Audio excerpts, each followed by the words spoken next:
तो जय जय जगन्नाथ। आज दिव्य भव्य रथ यात्रा के शुभारंभ का दिन है। पुरी से अहमदाबाद तक आस्था का सैलाब उमड़ा है। तमाम रस्मों की अदायगी के बाद अहमदाबाद में रथ यात्रा का शुभारंभ हो चुका है। भगवान मुख्य मंदिर से यात्रा पर निकल चुके हैं। हजारों श्रद्धालु यहां भगवान के दर्शन के लिए उमड़े हैं।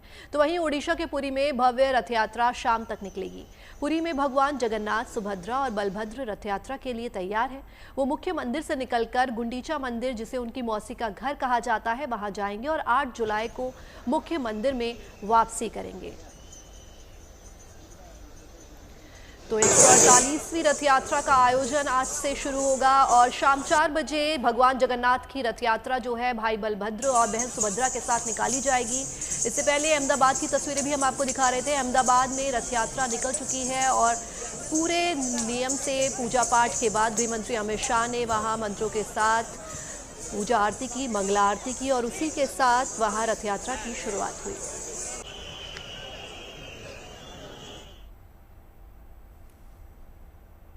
अहमदाबाद में जगत के नाथ भगवान श्री जगन्नाथ की 148वीं भव्य दिव्य रथ यात्रा का शुभारंभ हो चुका है और सुबह बहुमुहूर्त में गृह मंत्री अमित शाह ने मंगला आरती के साथ यात्रा के शुभारंभ की पहली रस्म निभाई।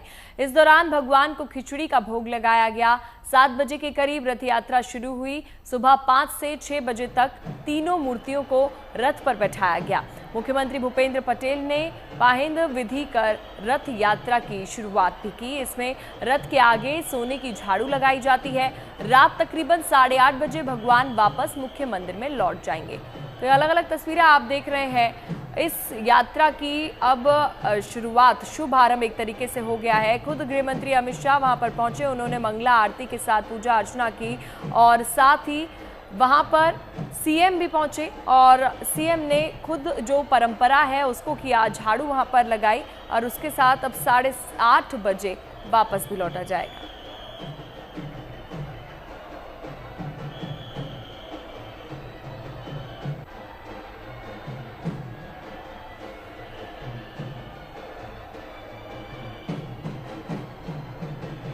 तो ओडिशा के पुरी में जय जय जगन्नाथ की धूम है। भगवान जगन्नाथ की रथ यात्रा शाम को निकलेगी।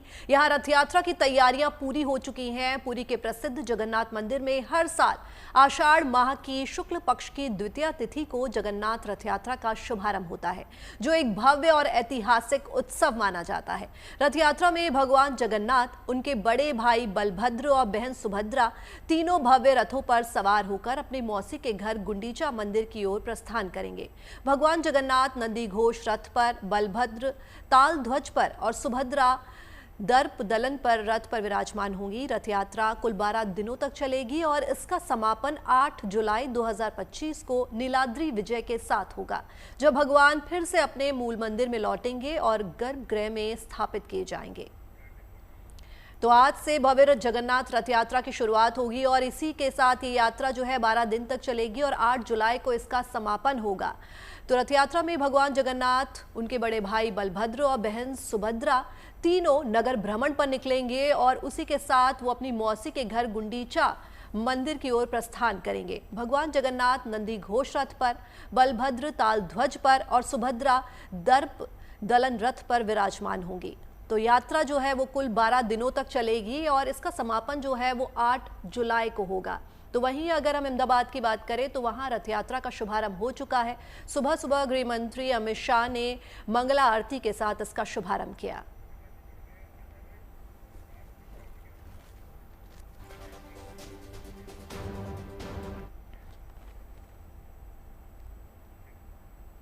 तो आचार्य राज मिश्रा हमारे साथ जुड़ गए हैं। तो आचार्य जी, देखिए, इस यात्रा की अब शुरुआत हो गई है और ये भव्य ऐतिहासिक पल जिसका लोग बेसब्री से इंतजार कर रहे थे वो अब आ गया है करीब। तो ऐसे में आपसे इसकी महत्वता के बारे में समझना चाहेंगे सबसे पहले। देखिए, भगवान जगन्नाथ की महत्वता के बारे में शायद जितना बात किया जाए उतना कम हो सकता है। परमात्मा के महत्व को लेकर के वर्णन करना शायद बहुत आसान नहीं है। गोस्वामी तुलसीदास जी ने श्री रामचरितमानस में कहा था कि शारद शेष महेश नागम निगम पुराण और बे नेति नेति कहि जास गुण कर ही निरंतर गान। जिनकी महिमा वर्णन करने में वेद भी थक जाते हैं, उनकी महिमा का वर्णन करना आसान नहीं। भगवान जगन्नाथ जहां पर साइंस भी जाकर के फेल हो जाता है, साइंटिस्ट भी जहां पर फेल हो जाते हैं, जिनके रहस्य को, जिनकी महिमा को नहीं समझा जा सकता है, उनकी महिमा को साधारण शब्दों में बयान करना मुश्किल है। लेकिन मैं आपको एक बात जरूर कह दूं, भगवान जगन्नाथ वास्तविकता में चारों धामों में से एक धाम है और जागृत है भगवान जगन्नाथ। श्री रामचरितमानस में भगवान राम ने कहा कि हरि व्यापक सर्वत्र समाना। गोस्वामी तुलसीदास जी ने कहा कि हरि व्यापक सर्वत्र समाना और प्रेम ते प्रकट हो ही मैं जाना। परमात्मा सभी जगह पर व्याप्त है और परमात्मा सभी के लिए सुलभ है और जो प्रेम से उनका स्मरण करता है उनको प्राप्त होते हैं। और यही भगवान जगन्नाथ की महिमा है। भगवान जगन्नाथ को नगर भ्रमण के लिए लेकर के आना, भगवान जगन्नाथ को मंदिर से बाहर लेकर के आने का तात्पर्य है कि सभी लोगों के लिए सुलभता से उनके दर्शन हो पाए। और भगवान जगन्नाथ की यात्रा में आप लोग जानते हैं कि जाति पाति नहीं पूछी जाती है, धर्म नहीं पूछा जाता है। कोई भी व्यक्ति आकर के उस रथ यात्रा में सम्मिलित हो सकता है और रथ यात्रा में चल सकता है, खींच सकता है, वो सब कुछ कर सकता है। शास्त्र कहता है कि यानि कानि च पापानि जन्मन्तानि कृतानि च तानि सर्वाणि विनश्यन्ति प्रदक्षिणाम पदे पदे। जितने पद आप भगवान जगन्नाथ की यात्रा के अंतर्गत चलते हैं, उतने जन्म कृत्य जो आपके पाप कर्म हैं वो स्वतः नष्ट हो जाते हैं। तो भगवान जगन्नाथ की महिमा की अगर बात किया जाए तो मुझे लगता है कि शायद इनसे जागृत देवता इस कलिकाल में कहना बहुत मुश्किल होगा कि और कोई है। चार धामों में एक धाम, और जब इस यात्रा में आप भाग लेते हैं, आप सोचिए कितना दिव्य है। मैंने कहा कि जहां किसको अचंभा होगा कि जहां पर आप अगर दरवाजे से बाहर, सिंह द्वार से बाहर निकले तो आपको समुद्र की आवाज आएगी, और अगर सिंह द्वार के आप अंदर आ जाएंगे तो आपको आवाज ही नहीं आएगी। कितना दिव्य है ना, कितना अचंभित करने वाला है कि ये कैसे पॉसिबल हो सकता है। तो मैं कह रहा हूं कि जहां पर वाक्य में साइंस फेल हो जाता है, आप विचार कीजिए, ऐसा कहीं नहीं कि शैडो ना बने, परछाई ना बने, लेकिन भगवान जगन्नाथ जी का मंदिर है जहां पर परछाई बनती ही नहीं है, जहां पर साइंस वास्तविकता में फेल हो जाता है। आप सुदर्शन चक्र को देखिए कि आप चारों तरफ अगर जाएंगे तो भी उसका मुख आप ही की तरफ है, ये आपको एक्चुअल में दिखाई देगा।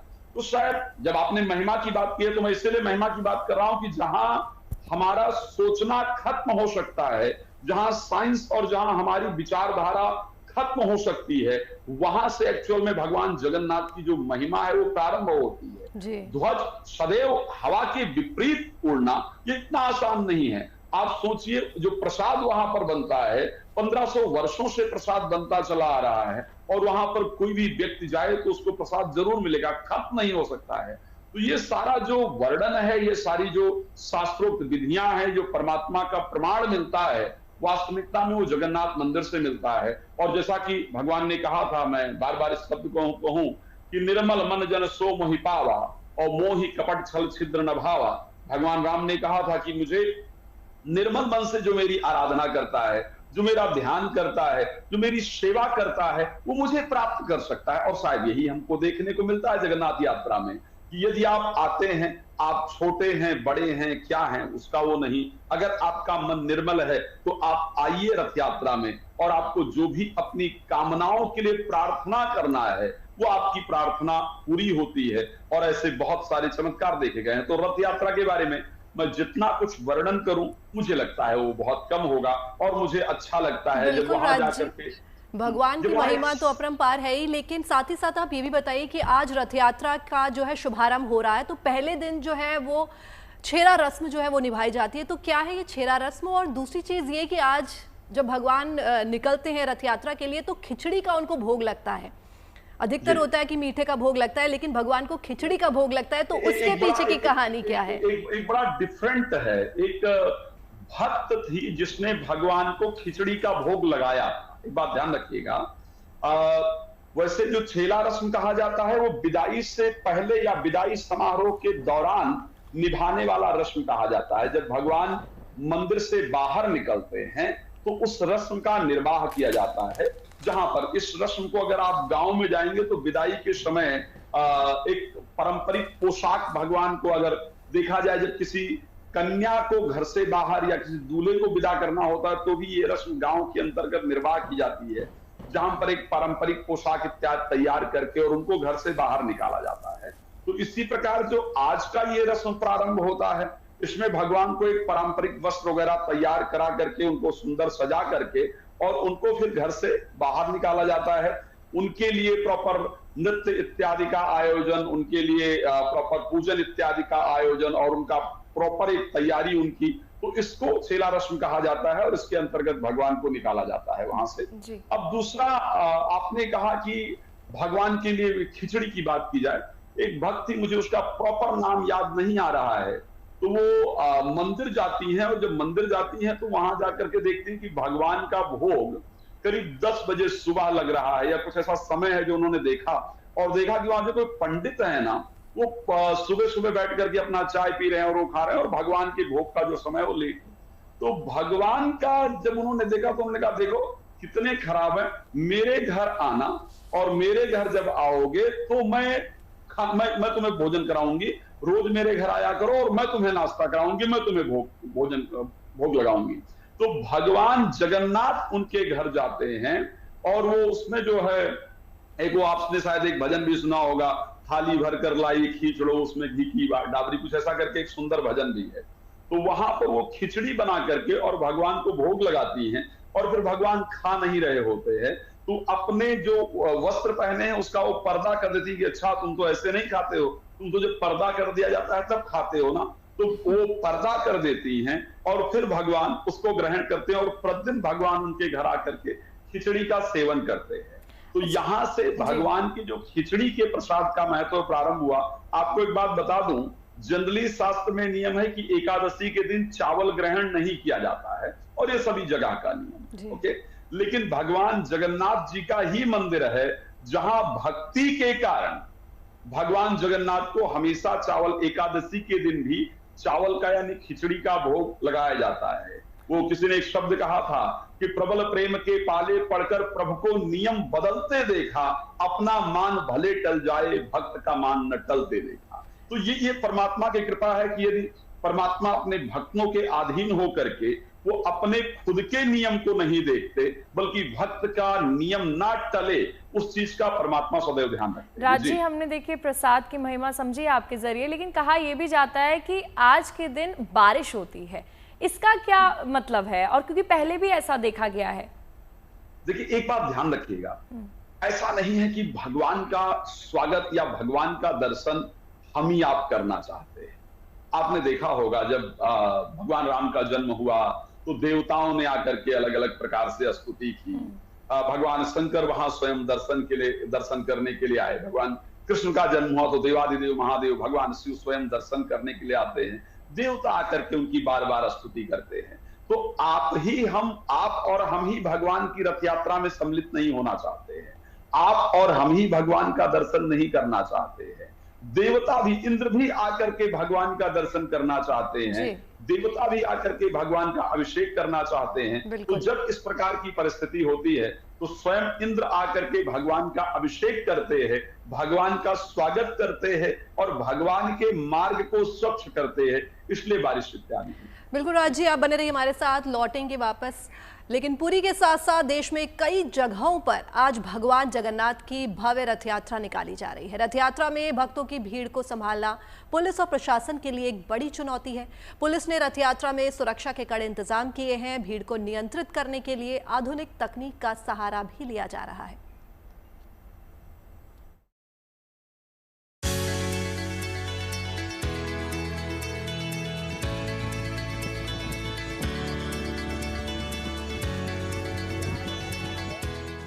भगवान जगन्नाथ की नगरी में इन दिनों श्रद्धालुओं का हुजूम उमड़ा है।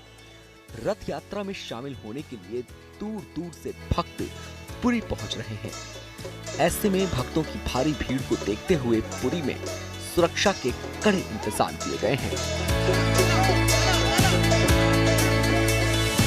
भगवान के रथ के चारों तरफ सुरक्षा का कड़ा घेरा है। पुलिस के साथ साथ दूसरी सुरक्षा एजेंसियां मिलकर भीड़ को नियंत्रित करने का काम कर रही हैं। तो पुलिस की सारी प्रिपरेशंस जोरदार हैं। सभी पब्लिक सेफ्टी, क्राउड नियंत्रण और पब्लिक कन्वीनियंस के सारे प्रकार के मेजर्स लिए गए हैं। ट्रैफिक फैसिलिटेशन में ध्यान दिया गया है और उसके साथ ही हमारी जो सेंट्रल एजेंसीज हैं, केंद्र की एजेंसीज हैं, उनकी भी सहायता ली गई है। यहाँ पे NSG, CRPF, BSF, RAF सारी कंपनी डिप्लॉय हुई है। पुरी के विभिन्न स्थानों में विभिन्न विभागों के द्वारा हमारे वॉलंटियर्स हमारे जो हमें सपोर्ट कर रहे हैं, सबके सहयोग से जो तैयारियां हैं वो हमेशा तैयारी तो कभी समाप्त नहीं होता है, बट आखिरी चरण में है और हमारे मंदिर के अंदर भी नीतियां श्रृंखलित तौर पे परिचालित हो रही हैं। पुरी में भक्तों की भीड़ को संभालना पुलिस के लिए एक बड़ी चुनौती है। इसी वजह से रथ यात्रा के कई महीने पहले से ही तैयारियां शुरू कर दी जाती हैं। रथ यात्रा के कुछ दिन पहले पुलिस सुरक्षा तैयारियों का रिहर्सल भी करती है।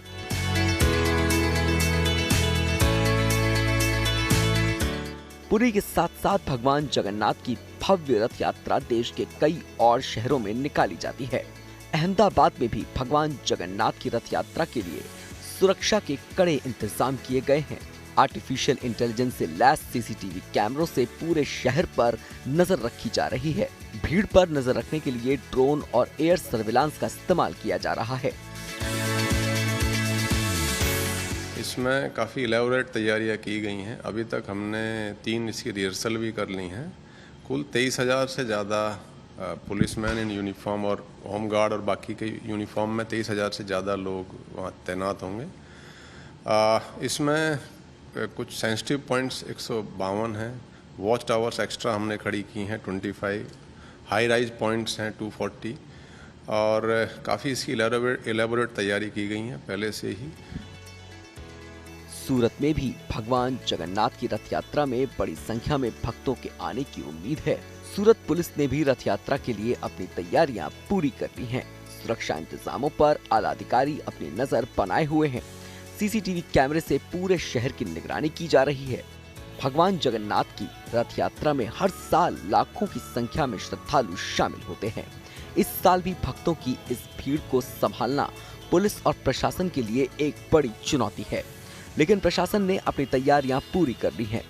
हजारों की संख्या में पुलिस कर्मियों की तैनाती के साथ साथ निगरानी के लिए आधुनिक तकनीक का इस्तेमाल किया जा रहा है।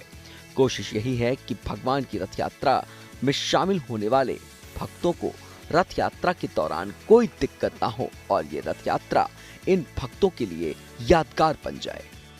Bureau report, good news today.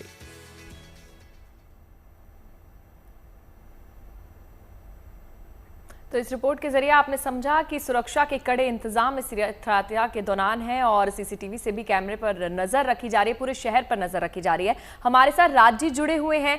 राजी, देखिए, हमने पूरी महत्ता के बारे में समझा, हमने भोग प्रसाद के बारे में आपसे समझा। अब आपसे ये जानना चाहूंगी कि कुछ लोग हैं, कुछ श्रद्धालु हैं जो ऐसे दिन व्रत भी रखते हैं, उसका फल क्या मिलता है? भगवान को प्रसन्न करने के लिए क्या व्रत कितना महत्वपूर्ण है? व्रत का एक शब्द है उपवास, ठीक है। और भी खैर भगवान की रथ यात्रा की और बहुत सारी महिमाएं हैं, मैंने शायद उस पर चर्चा नहीं किया है। मैं थोड़ा सा उसको बताकर और आपके व्रत के उस पर आऊंगा। व्रत का विषय थोड़ा सा विस्तार से बात करने वाला है। 15 दिन पहले 108 कलशों से भगवान का पूजन किया जाता है रथ यात्रा के पहले, इसको ध्यान रखिएगा।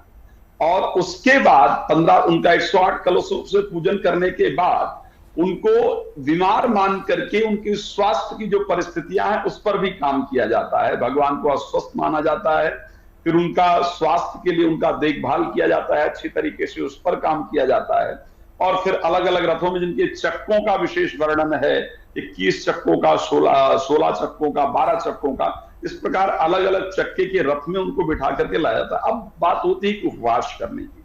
देखिए, हमारे शरीर के अंदर 5 इंद्रियां और 5 ज्ञान इंद्रियां हैं। जो हमारी आत्मा का भोजन है ना, हम जो साधारण भोजन करते हैं, ये भोजन हमारे शरीर को पुष्ट करता है, हमारी आत्मा को पुष्ट नहीं करता है। आत्मा का भोजन ज्ञान है और सिर्फ वो ब्रह्म से प्राप्त हो सकता है, ब्रह्म के साथ जुड़ करके प्राप्त हो सकता है।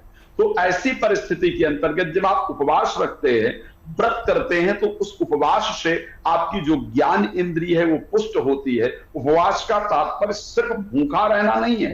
उपवास रहने का तात्पर्य है कि अपनी जो दिनचर्या है उसको इतना बेहतर बना लीजिए। उपवास, उप का शब्द है ऊपर और वास का शब्द है निवास करना, यानी जो जीवन मटेरियलिस्टिक सुख के लिए हम जी रहे हैं इस संसार के अंदर, उससे उठ करके ब्रह्म के स्मरण में पूरा दिन व्यतीत करना, इसको उपवास कहा जाता है।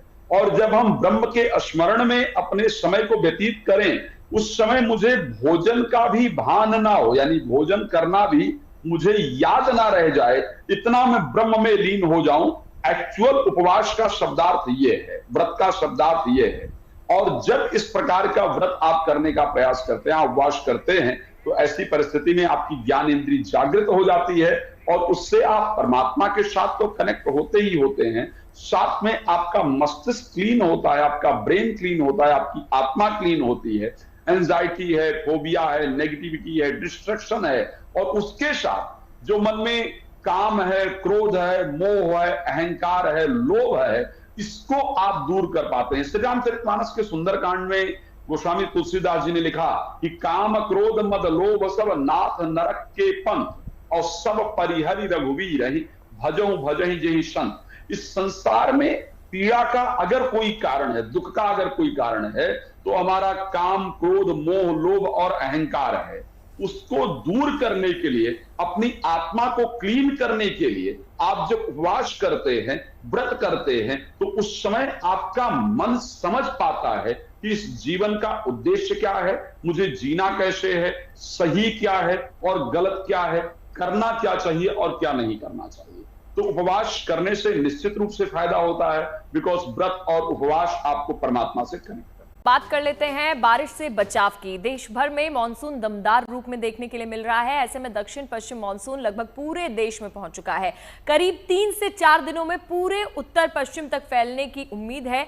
इससे पहले उत्तर प्रदेश में मॉक ड्रिल भी शुरू हो गई है। यूपी में बाढ़ संभावित इलाकों में पहले से मॉक ड्रिल चलाई जा रही है, जिससे आपात स्थिति में लोगों को बचाने में देरी ना हो और उन्हें समय पर सुरक्षित बचा लिया जाए। हिमाचल प्रदेश में भी युद्ध स्तर पर रेस्क्यू ऑपरेशन चलाया जा रहा है। 25 जून को बादल फटने से फंसे लोगों को सुरक्षित जगह पहुंचाया जा रहा है और अब तक 200 लोगों को सुरक्षित बचा भी लिया गया है। वहीं राजस्थान में सड़कों पर सैलाब है और महाराष्ट्र के अकोला में बारिश ने शहर को पानी में भर दिया है, घर डूब गए हैं। तो इस बीच एनडीआरएफ के जवान पहुंचे और करीब 12 लोगों को अभी तक सुरक्षित बचा लिया गया है। यही वजह है कि मौसम विभाग की ओर से अलर्ट जारी किया गया कि मानसून के वक्त नदी किनारों से दूर रहें और सुरक्षित रहें।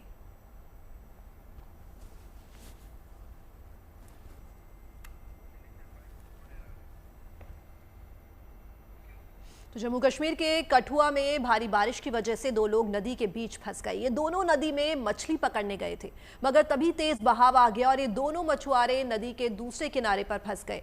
काफी देर तक वो वहीं मदद का इंतजार कर रहे थे और वहीं फंसे रहे।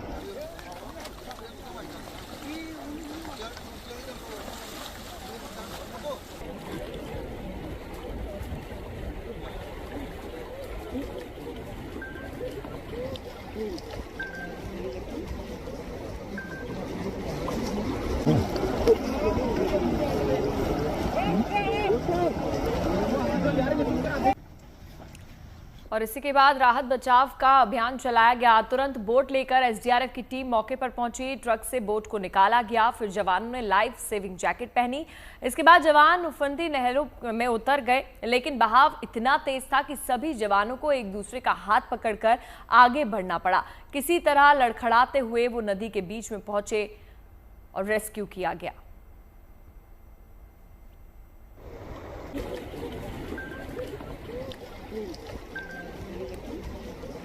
तो अचानक तेज बहाव में 2 एसडीआरएफ जवान पानी में बहने लगे, मगर उन्होंने लाइफ सेविंग जैकेट पहनी हुई थी। फिर किसी तरह उन्होंने खुद को संभाला और एक दूसरे का हाथ पकड़कर दूसरे किनारे पर फंसे लोगों तक पहुंचे। बाद में एसडीआरएफ की टीम किनारे पर फंसे दोनों लोगों को सुरक्षित वापस लेकर लौटी, तो सभी ने राहत की सांस ली।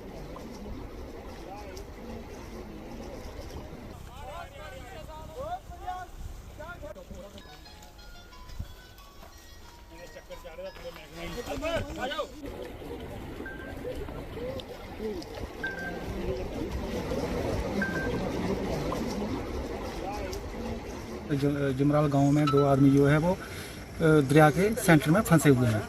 तो हमारी टीम जो तैयार बतैयार रहती है और वहाँ पहुँचे और कम से कम 2-3 घंटे की मुशक्क़त के बाद, काफ़ी मुशक्क़त के बाद हमने इन 2 आदमियों को बाहर निकाला है, जिनका नाम एक सुशील कुमार है, एक का बलदेव कुमार है, बलदेव राज, और उम्र इनकी 42 ये बता रहे हैं, जो कि कोटपुन्नू के रहने वाले हैं। सही अभी हाँ, ये बिल्कुल सेफली हमने इनको बाहर निकाला है।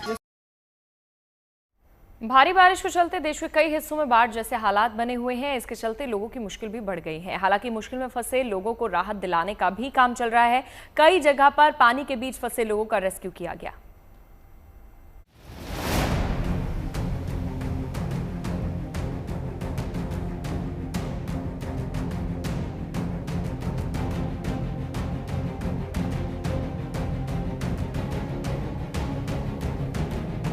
देश के कई हिस्सों में मूसलाधार बारिश का दौर चल रहा है। इसके चलते नदी नाले उफान पर हैं और बाढ़ जैसे हालात बन गए हैं। इन सब के बीच रेस्क्यू समेत राहत और बचाव का काम भी जारी है। कई जगहों पर मुश्किल हालात से निपटने की तैयारी भी जोर शोर से चल रही है। हिमाचल प्रदेश में बादल फटने की घटना के बाद से रेस्क्यू का काम तेजी से चल रहा है। धर्मशाला के खनियारा में बाढ़ में बहने वालों की तलाश में जुटी एसडीआरएफ की टीम ने एक नाले के पास से एक युवक का रेस्क्यू किया। एक जो जंगल में चला गया था वो सही सलामत टीम को मिल गया है। आइडेंटिफिकेशन इन जो आज 3 बॉडी मिली उनमें से 2 की हो चुकी है और एक के भी बॉडी को लाया जा रहा है। उसके बाद उसका आइडेंटिफिकेशन प्रोसेस भी होगा और जो हमारी टीम है एनडीआरएफ की, एसडीआरएफ की, लोकल पुलिस और होमगार्ड्स की, वो पूरी स्ट्रेच जो हमारी मनोनी खड़ की है उसको ऊपर से लेकर नीचे तक स्कैन कर रहे हैं। खतरे को भांपकर ये युवक जंगल की ओर भाग गया था और रात भर वहीं रहा। बहुत तेज आया था पानी, हम ऊपर जंगल को भाग गए थे। अच्छा। और तो मैं जो भागा था तो किसी को नहीं मिला, मैं जो नीचे रह गए वो रह गए नीचे ही। अच्छा। और हम 5 लोग थे, 5 लोग भाग गए और 13 लोग थे कैंप में। हम 13 लोग से जो रह गए वो बह गए। चंबा का रहने वाला लवली नाम का ये युवक वाकई बहुत ही लकी निकला। आई विटनेस का कहना है वो लोग 13 लोग एक लोकेशन पे थे जो कि मोस्ट इम्पैक्टेड लोकेशन थी। तो उसमें से उन्होंने देखा कि 8 लोग जो हैं वो स्ट्रीम के साथ चले गए और 5 लोग जो है जंगल में रिवर्स भाग गए थे, जिनमें से 4 लोगों को पिछले कल और आज जो एक लास्ट पर्सन था उसको भी रेस्क्यू किया गया। हिमाचल प्रदेश के अलावा गुजरात के कई हिस्सों में भी भारी बारिश से मुश्किल हालात बने हुए हैं। गिर सोमनाथ जिले के जमजीर धोद इलाके में द्वीप से पहुंचे 6 पर्यटक जल प्रपात के तेज बहाव में फंस गए। शिंगोड़ा नदी में अचानक पानी बढ़ने से नदी के बीच में स्थित जमजीर वाटरफॉल में ये युवक एक चट्टान पर खड़े होकर जान बचाने की कोशिश करते रहे। इसकी जानकारी मिलने पर मौके पर पहुंची फायर ब्रिगेड, पुलिस की टीम के साथ ही स्थानीय लोग मिलकर इन पर्यटकों को बचाने की मशक्कत में जुट गए और फिर रस्सियों के सहारे सभी का सुरक्षित रेस्क्यू किया गया। अब गुजरात के वलसाड जिले की ये तस्वीर देखिए। भारी बारिश के चलते पारडी स्टेशन जाने वाली सड़क पानी से लबालब हो गई। रेलवे स्टेशन के करीब बने नाले के पास बने पुल पर कार पानी में फंस गई। कार चालक ने पुल पर छलांग लगा दी और आधी कार नाले में पानी में जा घुसी। ये देखकर स्थानीय लोग बचाव के लिए पहुंचे और फिर ड्राइवर के साथ ही कार को भी सुरक्षित बाहर निकाल लिया गया। धर्मशाला से अमन भारद्वाज और वलसाड से कौशिक जोशी के साथ bureau report, good news today.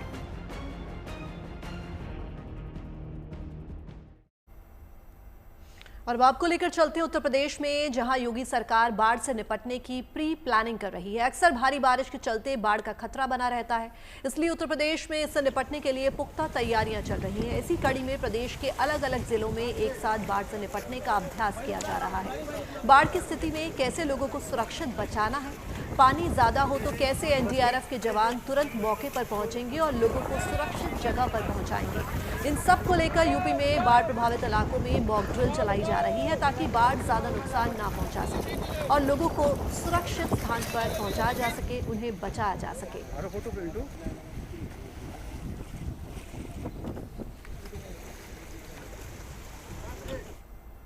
और अब आपको एक ऐसे गांव में लेकर चलते हैं जो हाईटेक तकनीक के मामले में शहरों को कड़ी टक्कर दे रहा है। हम बात कर रहे हैं यूपी सहारनपुर के थरौली गांव की। इस गांव की विशेषता को लेकर न सिर्फ इसे अवार्ड्स मिले हैं बल्कि यहां का दौरा कई देशों की टीम भी कर चुकी है।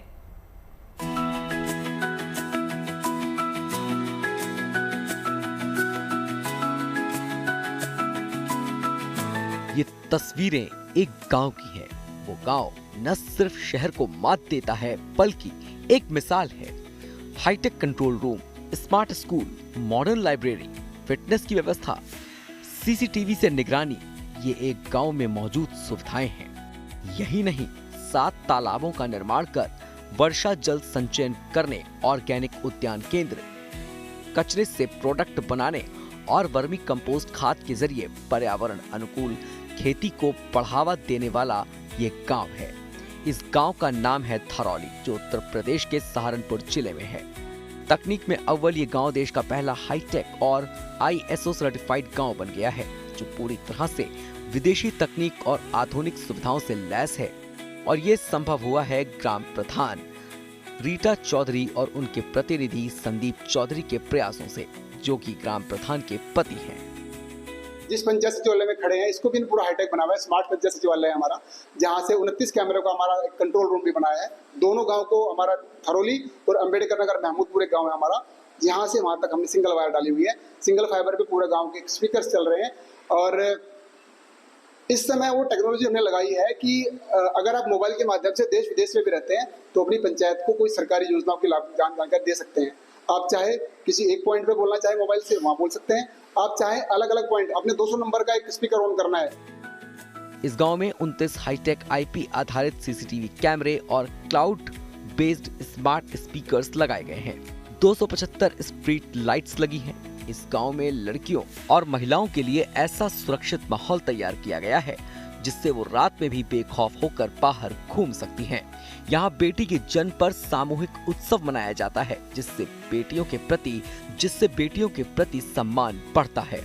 पिछले 4 साल में यहाँ एक भी पुलिस केस दर्ज नहीं हुआ है, जिससे गांव की सुरक्षा और सामाजिक अनुशासन का स्तर साफ झलकता है।